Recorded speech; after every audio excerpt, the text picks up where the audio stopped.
Hello, welcome to Technology Platform. So today we are going to see break, continue, and past statement. So let's see where we are going to use this kind of things and all. Let me open idle. So now, first thing is break. So break means it is used to stop the process or stop the iteration. Now we are going to see it. So I'm going to use it for loop for I in range of 1 comma 10. Oh, colon is missing. Colon, enter. Then I can say if I equal to 5, then stop the process, break it, and then print off I. Now let's see. So once I is 5, we just stopping that process. It is only printing 1 2 3 4 like this. So this is called break. So we just simply break it or stop the iteration, not going further. So we can use this kind of things in the loop. So now see this continue statement. Now see continuous skip the process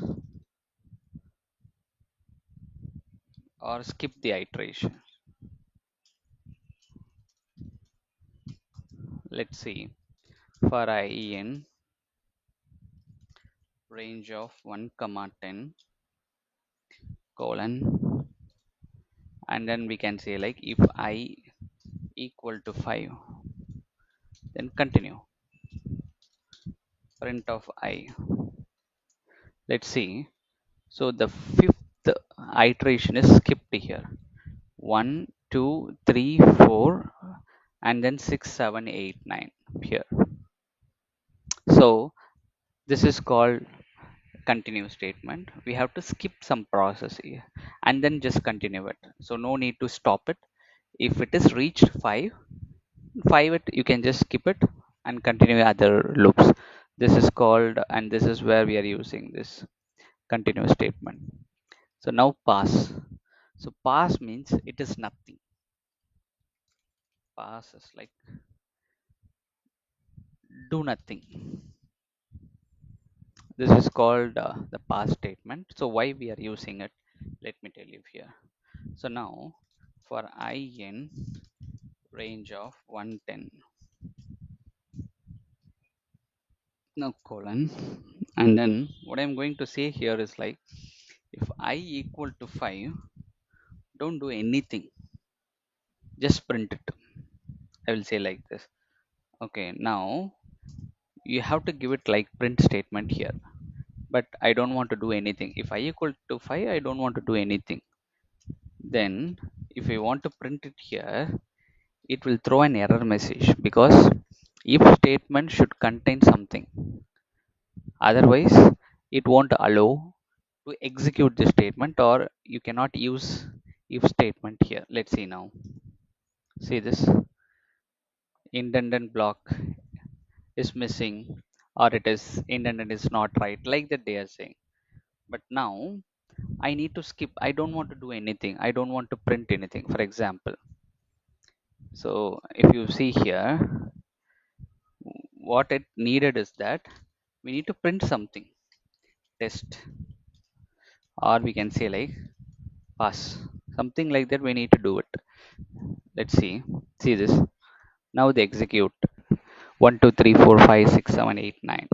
It is executed, but it is printing pass, but I don't want to do anything here.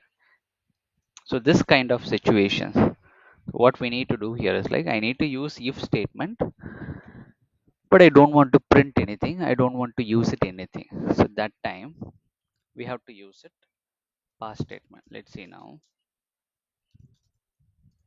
1 comma 10. Now if I equal to 5, then do nothing. So that time we can say just pass it. That's it.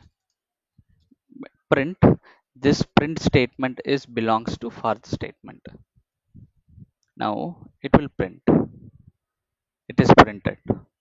So because of that we are using this pass statement. So I'm not going to use it anything here, but I included if statement.